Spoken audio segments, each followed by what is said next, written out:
Big breaking news చూస్తున్నాం. రష్యాను control చేసేందుకు భారత్పై ట్రంప్ పిడుగు వేస్తున్నాడు. రష్యా ఇంధనాన్ని కొనుగోలు చేస్తే భారీ సుంకం విధిస్తానంటూ హెచ్చరిక పంపిస్తున్నాడు.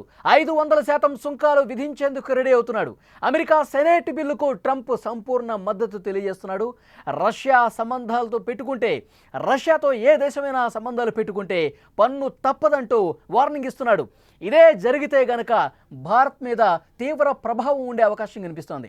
ప్రపంచాన్ని శాసించాలని ట్రంప్ ఆరాటపడుతున్నాడు. దేశాలన్నీ తన మాట వినాలనే అహంకారంతో ట్రంప్ రెచ్చిపోతున్నాడు. ఎక్కడ యుద్ధం జరిగినా వేలు పెట్టి అందులో తలదూర్చి బెదిరించి ఆ దేశాలను తన దారిలోకి తెచ్చుకోవాలని చూస్తున్నాడు. కానీ ట్రంప్ మాటను పుతిన్ అస్సలు వినటం లేదు. ఐ డోంట్ కేర్ అంటున్నాడు పుతిన్. ఉక్రెయిన్ రష్యా యుద్ధాన్ని ఆపేందుకు ట్రంప్ ప్రయత్నించిన ఎటువంటి ఫలితం దక్కలేదు. దీంతో ఉక్రెయిన్కు మద్దతుగా రష్యాపై ఒత్తిడి పెంచేందుకు, రష్యా మీద ఒత్తిడి తీసుకొచ్చేందుకు ఆ దేశ మిత్ర దేశాలు ఏవైతే ఉంటాయో వాటిని భయపెట్టే ప్రయత్నం చేస్తోంది అమెరికా. దానిలో భాగంగానే భారత్ మీద భారీ సుంకం విధించే బిల్లుకు ట్రంప్ సంపూర్ణ మద్దతు తెలియజేస్తున్నాడు. రష్యా 2022లో ఉక్రెయిన్పై దాడి చేసిన తర్వాత కూడా రష్యాతో వాణిజ్యం కొనసాగిస్తున్నటువంటి దేశాల మీద, ముఖ్యంగా భారత్, చైనాల మీద 500% సుంకాలు విధించాలని ట్రంప్ మిత్రుడు సెనేటర్ లిండ్సే గ్రాహం ఈ బిల్లును తీసుకొచ్చారు. ఈ బిల్లు రష్యా యుద్ధ ఆర్థిక వ్యవస్థను బలహీనపరచడం, రష్యా అధ్యక్షుడు వ్లాదిమిర్ పుతిన్ను ఉక్రెయిన్తో చర్చలకు రప్పించడమే లక్ష్యంగా దీన్ని తీసుకొస్తా ఉన్నాడు. ఈ బిల్లు రష్యా నుంచి ఉత్పత్తులు కొనుగోలు చేసే దేశాలపై 500% సుంకాలు విధిస్తుంది. ఈ ఏడాది ప్రారంభంలో బిల్లును ప్రవేశపెట్టగా 84 మంది సహా స్పాన్సర్ల మద్దతు కూడా లభించింది. బిల్లుకు ఆమోదం లభిస్తే భారత్కు ఇబ్బందులు తప్పు. పాశ్చాత్య దేశాల ఆంక్షల నేపథ్యంలో భారత్, చైనా వంటి దేశాలు రష్యా నుంచి తక్కువ ధరకు చమురు కొనుగోలు చేస్తున్నాయి. భారత్ ప్రపంచంలో 3వ అతిపెద్ద చమురు దిగుమతి వినియోగ దేశంగా ఉంది. 2022లో ఉక్రెయిన్పై రష్యా దాడి తర్వాత రష్యా నుంచి చమురు కొనుగోళ్లను పెంచింది. రష్యా చమురు తక్కువ ధరకు లభ్యం కావడంతో భారత్ దిగుమతులు 1% నుంచి 40-44% పెరిగాయి. ఒకవేళ ఈ బిల్లు అమల్లోకి వస్తే కనుక అమెరికాకు దిగుమతి అయ్యే భారత ఉత్పత్తుల మీద 500% సుంకాలు విధించే అవకాశం ఉంది. భారత్ ప్రస్తుతం అమెరికాతో వాణిజ్య ఒప్పందం కుదుర్చుకునే ప్రక్రియలో ఉంది. ఇది సుంకాలను గణనీయంగా తగ్గించనుంది. ఈ బిల్లు భారత్పై ప్రభావం చూపితే దాన్ని పరిశీలిస్తామని జయశంకర్ వాషింగ్టన్లో అన్నారు. సమయం వచ్చినప్పుడు తగిన చర్యలు తీసుకుంటామని వెల్లడించిన పరిస్థితుంది. కానీ అమెరికా అధ్యక్షుడు డొనాల్డ్ ట్రంప్ వ్యవహార శైలి చూస్తుంటే భారత్ మీద అక్కసు కనిపిస్తోంది. రష్యాకి మిత్రదేశంగా ఉంది, రష్యా నుంచి చమురు కొనుగోలు చేస్తుంది. ఒకవైపు రష్యా నేను చెప్పిన మాట వినట్లేదు. ఇది మొత్తం మనసులో పెట్టుకున్నట్టే డొనాల్డ్ ట్రంప్ రష్యా దారిలోకి రావాలంటే రష్యా మిత్ర దేశాలకు ముందు వాత పెట్టాలి.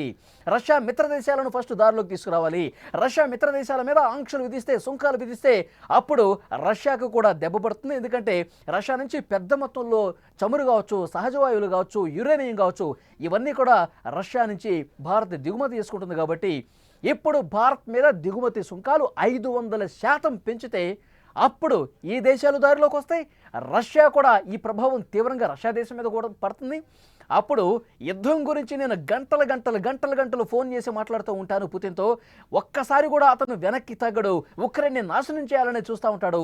ఈ యుద్ధం ఆగాలంటే, ఈ యుద్ధానికి ఫుల్ స్టాప్ పడాలంటే ఇదే సరైనటువంటి మార్గం అని చెప్పి డొనాల్డ్ ట్రంప్ భావించి రష్యాకి యుద్ధం విషయానికి సంబంధించి వెనక్కి తగ్గే దాంట్లో భాగంగా రష్యా మిత్ర దేశాల మీద భారీ ఎత్తున సుంకాలు విధిస్తున్నాడు. అది కూడా 1-2 కాదు, 500% సుంకాలు విధిస్తే నిజంగా ఒక భారీ దెబ్బ పడే అవకాశం అయితే చాలా స్పష్టంగా కనిపిస్తుంది. నిజంగా అలాంటి నిర్ణయం ట్రంప్ నిన్న కూడా చెప్తా ఉన్నాడు. అది పూర్తిగా నా ఆలోచనే, నా పరిధిలోని అంశమే. అది ఓకే చెయ్యాలా వద్దా, ఆ 500% అనేది భారత్ మీద, రష్యాకి మిత్ర ఇంకా వేరే దేశాలు ఉన్నాయి వాటి మీద విధించాలన్నటువంటి ఆలోచన పూర్తిగా నాదే. నా అంగీకారం మేరకే, నా నిర్ణయం మేరకే ఈ బిల్లు వస్తోంది. ఇది ఇంకా నేను పూర్తి స్థాయిలో డెసిషన్ తీసుకోలేదు. ఇప్పటికైనా నా మాట వింటారా లేదా, ఇప్పటికైనా నేను చెప్పినట్టు నడుచుకుంటారా లేదా. చూసారా, డొనాల్డ్ ట్రంప్ ఒక అహంకారంతో ప్రవర్తిస్తూ ఉన్నాడు. రష్యాని దారిలో తెచ్చుకోవడం కోసం రష్యా మిత్ర దేశాలను ఏ విధంగా ఇబ్బంది పెడతా ఉన్నాడో ఇక్కడ మనకి క్లియర్గా అర్థమవుతోంది. అంటే ఇప్పుడు పాకిస్తాన్తో ఒక్కసారి ట్రంప్ని పోల్చి చూడాల్సినటువంటి అవసరం ఉంది. పాకిస్తాన్ నేరుగా యుద్ధంలోకి దిగుతుంది, మనతో నేరుగా ఉగ్రవాదుల్ని పెంచి పోషించి మన దేశం మీదకి వదులుతుంది.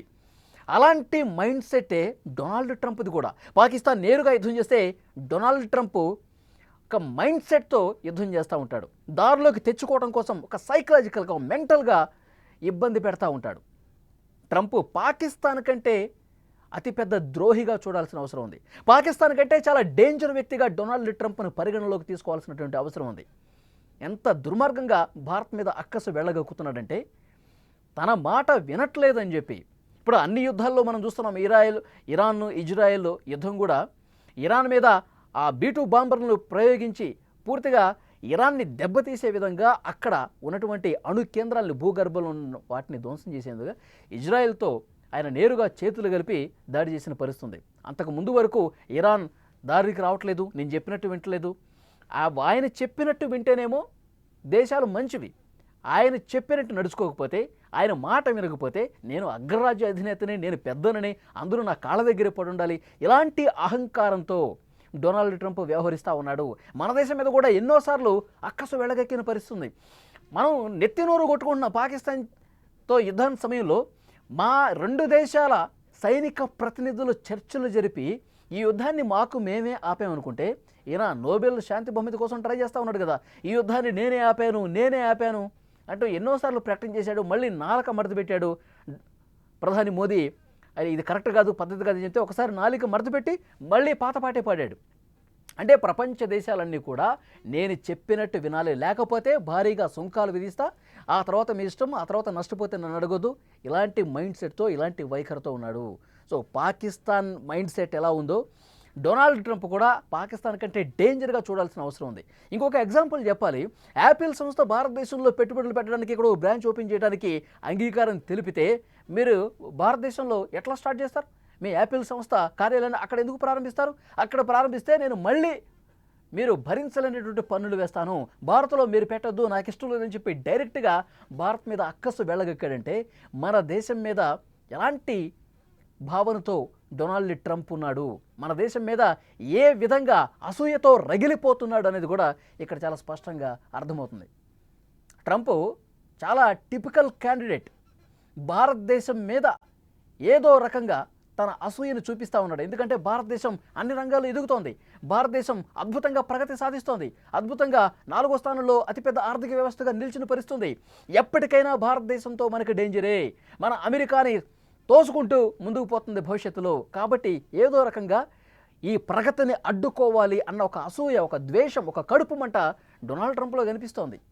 రష్యా యుక్రెయిన్ యుద్ధం నడుస్తూ ఆ యుద్ధాన్ని ఆపే ప్రయత్నం చేతకాక డొనాల్డ్ ట్రంప్ రష్యా మిత్ర దేశాల మీద ఈ విధంగా నేను సుంకాలు వేస్తాను, నేను పూర్తిగా మీ ఎగుమతుల దిగుమతుల మీద ప్రభావం చూపించి మీ దేశాన్ని నష్టం చేస్తాను, అప్పుడు కానీ దారిలోకి వస్తారు, ఇలాంటి ఆలోచన విధానం ఎంత దారుణమైన చూడండి. అందుకే పాకిస్తాన్లో ఉన్నటువంటి ఉగ్రవాదుల కంటే ఒక డేంజర్ మనస్తత్వం డొనాల్డ్ ట్రంప్దని భావించాలి.